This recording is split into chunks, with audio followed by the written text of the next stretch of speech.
High guys, welcome back to my channel. আকৌ এটা নতুন ভিডিঅ' লৈ আপোনালোক সকলোকে স্বাগতম জনাইছোঁ। আজিৰ ভিডিঅ'টো হ'বলৈ গৈ আছে আমাৰ সুন্দৰ ভৰি দুখনৰ ওপৰত। আমি ভৰি দুখনৰ কাৰণে কত কি যে কৰোঁ, কিমান ধৰণৰ ক্ৰীম লগাওঁ, মইশ্চাৰাইজাৰ লগাওঁ, তথাপিতো কি হয়, এতিয়া যিটো গৰমৰ দিন আমাৰ ভৰি দুখন ৰ'দৰ তাপত ক'লা হৈয়ে যায়। আৰু কি হয়, সময়ৰ ইমান অভাৱ হৈছে আজিকালি, যিহেতু সকলোৱে ব্যস্ত থাকে। সেইকাৰণে ভৰি দুখন চাফা কৰিবলৈ হয়তো পাৰ্লাৰত গৈ 2-3 ঘণ্টা থাকিব লগা হয়। কিন্তু সেই পাৰ্লাৰত 2-3 ঘণ্টা থকাতকৈ যদি আমি ঘৰতে অকণমান সময় উলিয়াই আমি আমাৰ ভৰি দুখনৰ যত্ন লওঁ, তেনেহ'লে হয়তো কমকৈ পাৰ্লাৰত গ'লেও হ'ব চাফা কৰাৰ কাৰণে। তেনেহ'লে ব'লক ভিডিঅ'টো আৰম্ভ কৰোঁ আৰু আপোনালোকক দেখাওঁ যে কেনেদৰে আমি ঘৰতে নিজৰ ভৰি দুখন অলপ হ'লেও চাফা কৰি ৰাখিব পাৰিম। ভিডিঅ'টোত আপোনালোকে একদম ঘৰুৱা পদ্ধতিতে নিজৰ ভৰি দুখন চাফা কৰিব পাৰিব, একদম ঘৰত থকা সামগ্ৰীৰে। মই বাৰু এইটো কোৱা নাই যে পাৰ্লাৰত নগৈ পেলাই এইটোৱে ঘৰত কৰি থাকিব, কিন্তু এইটো কৰিলে হয়তো বহুতখিনি ৰিজাল্ট ভাল পাব। যদি সপ্তাহত এদিনো কৰে, তেনেহ'লে আপুনি আপোনাৰ ভৰি দুখন বহুত সুন্দৰকৈ ৰাখিব পাৰিব। তেনেহ'লে ব'লক কি কি সামগ্ৰী লাগে চাই লওঁ।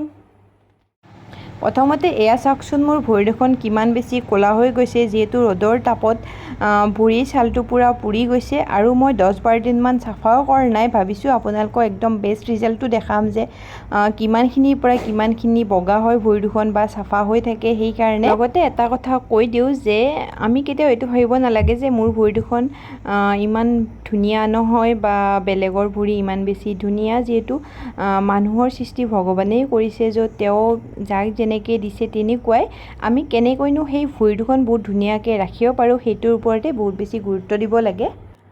আৰু এয়া মই কুমহীয়া গৰম পানীত অকণমান হালধি, 1 চামুচ চেম্পু আপোনালোকে যিটো ব্যৱহাৰ কৰে সেইটোৱেই দিব পাৰে।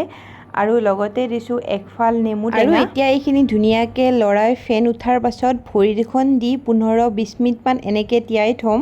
পানীত তিয়াই থোৱাৰ মাজে মাজে এনেকৈ ব্ৰাছ এডাল লৈ প্ৰথমতে মই গেৰুৱাটো তলফালে ধুনীয়াকৈ চাফা কৰি লৈছোঁ। যিহেতু গেৰুৱাটোত বহুত বেছি মলি জমা হয়, সেইকাৰণে প্ৰথমতে গেৰুৱাটো চাফা কৰি লৈছোঁ। তাৰপিছত আকৌ ভৰি দুখন তিয়াই থ'ম। তিয়াই থোৱাৰ পিছত আকৌ এনেদৰে যিটো ফুলৰ চচৰা বা এনেকৈ যিটো কিনিবলৈ পায়, সেইটোৰে আপোনালোকে যিহেৰে কৰে সেইটোৰে ধুনীয়াকৈ আকৌ এবাৰ ভৰি দুখন ঘঁহি দিব। ভৰি দুখন তিয়াই থ'ব। তিয়াই থোৱাৰ পাছত আমি যে নেমু এফাল দিছিলোঁ প্ৰথমতে, সেই নেমু ফালত অকণমান কলগেট দি ভৰিৰ নখকেইটা বহুত ধুনীয়াকৈ ঘঁহি দিব, যাতে নখৰ গুৰি যিখিনি ক'লা থাকে সেইখিনিও গুচি যায়। আৰু ওপৰৰ ফালেও অকণমান ঘঁহি দিব। জানেইতো কলগেটটো কিমান বেছি চাফা কৰে আমাৰ, সেইকাৰণে।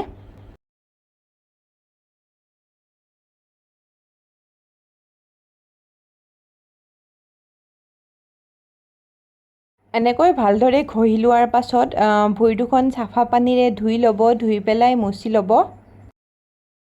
তাৰ পাছত এডাল মেচৰ কাঠি এনেকৈ কাটি পেলাই নখৰ গুৰিটো আৰু নখৰ ভিতৰৰখিনি চাফা কৰি ল'ব, যাতে ক'লাখিনি গুচি যায়। যিহেতু ক'লাখিনি থাকিলে বিভিন্ন ধৰণৰ বেমাৰ আজাৰো হয়। আৰু এইখিনি কৰি উঠি আকৌ এবাৰ ভৰিখন ধুনীয়াকৈ ধুই ল'ব। ভৰি দুখন ধুনীয়াকৈ মচি পেলাই ইয়াত আপোনালোকে যি ক্ৰীম ব্যৱহাৰ কৰে সেইটো অকণমান লগাই দিব। আৰু তাৰপাছত মই এয়া নেল পলিচ লগালোঁ। আৰু এয়া চাওক ভৰি দুখন কিমান বেছি চাফা হৈ গৈছে।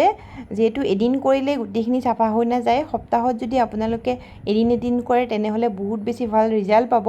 আৰু এয়া দেখিলে কেনেদৰে মই মোৰ ভৰি দুখন চাফা কৰি ৰাখোঁ। এই ৰেমেডিটো যদি আপোনালোকে সপ্তাহত এবাৰো কৰে, তেনেহ'লে মই একদম গেৰাণ্টি দি ক'ব পাৰি যে বেষ্ট ৰিজাল্ট পাব। আৰু এনেকৈ আপোনালোকে আপোনালোকৰ ভৰি দুখন চাফা কৰি ৰাখিব পাৰিব।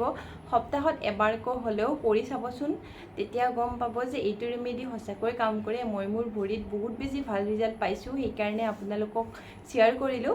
তেনেহ'লে আজিলৈ আহিছোঁ, আকৌ এটা নতুন ভিডিঅ'ত বহুত সোনকালে লগ পাই আছোঁ। থেংক ইউ ফৰ ৱাটছিং। বাই বাই।